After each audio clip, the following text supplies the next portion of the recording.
Welcome back to NBC3 News at 5:30. This weekend's a big weekend for sports fans, but in the tri-state area, the Denver Broncos and Seattle Seahawks are getting ready to meet on the gridiron. First time the Super Bowl will be played in the outdoor stadium in the Northeast in the heart of winter. That certainly could raise an alarm about cold and snow, and that's where meteorologists are so important. Let's check in with Wayne Mahar, who's getting ready right now to talk with the Weather Channel's Jim Cantore. Hey, Wayne. Hey there, Megan, and you're right, Jim Cantore.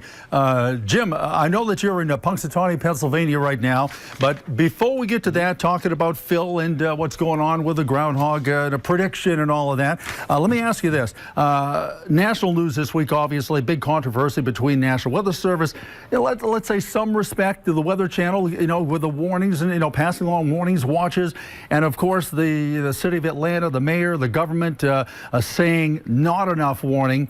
You live in that area, you work there at the Weather Channel. Were you surprised at the reaction that the city and the mayor took there in Atlanta? Well, yeah, they beefed up their stance initially. The mayor has apologized since then. That's this morning's headline. Because he knows he's wrong. I mean, the plan in Atlanta is completely flawed. The National Weather Service put out an excellent forecast. It was right on, spot on. But you cannot play chicken with a city of 5 million people. Yeah. All right? And that's what they did. This was about saving a few bucks if the forecast doesn't verify. You ready? Well, it verified.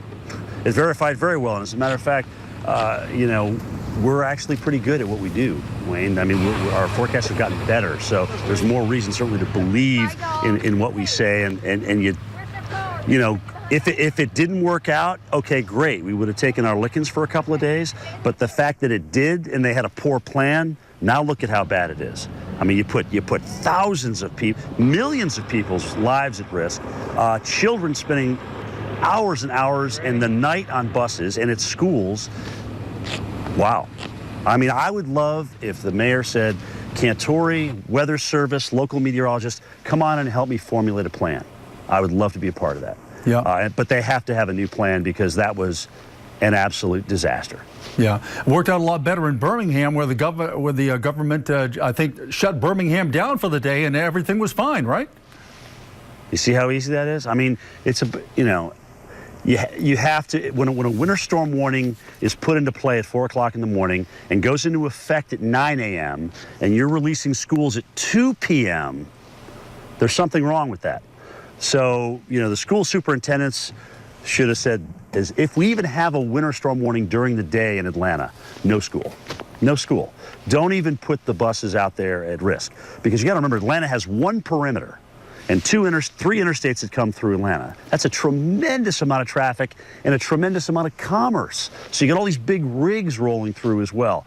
So once people see snow, you have to factor into human behavior. And 5 million people, when they see snow, they're going to scatter in Atlanta. Yeah. They're going to scatter. That's exactly what happened. So that all has to be factored in, certainly, to a weather and a severe scenario in the Atlanta metro area. Absolutely. Great. A couple of quick other topics, Jim. Maybe not quite so controversial, okay? Super Bowl weather. No. Everybody was fearing about, Snow Bowl. Let's not even get into the Farmer's Almanac predicted months ago, Snow Bowl and all this. But, right. Would you agree that the weather is now less of a concern than people had originally thought?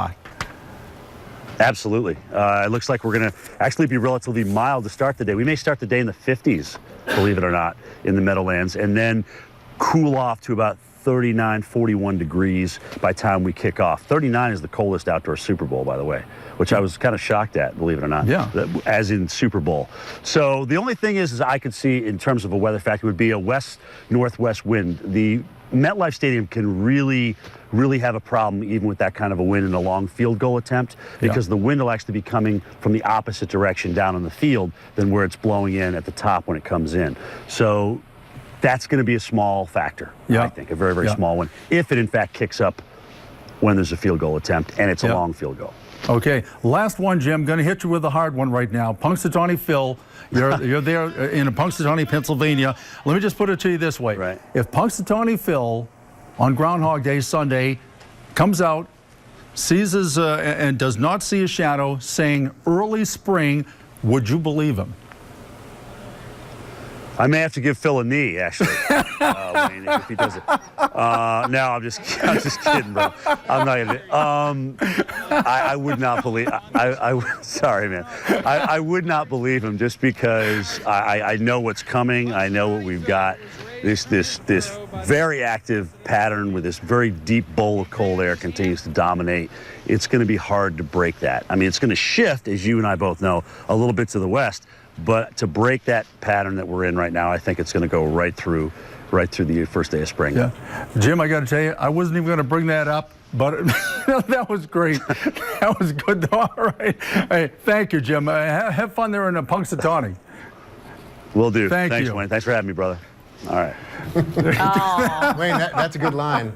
Now, just go to YouTube and search Jim Cantore. You'll know what he's talking about then. Yeah, exactly. Thank you to Jim and Wayne there. Our conversation continues in a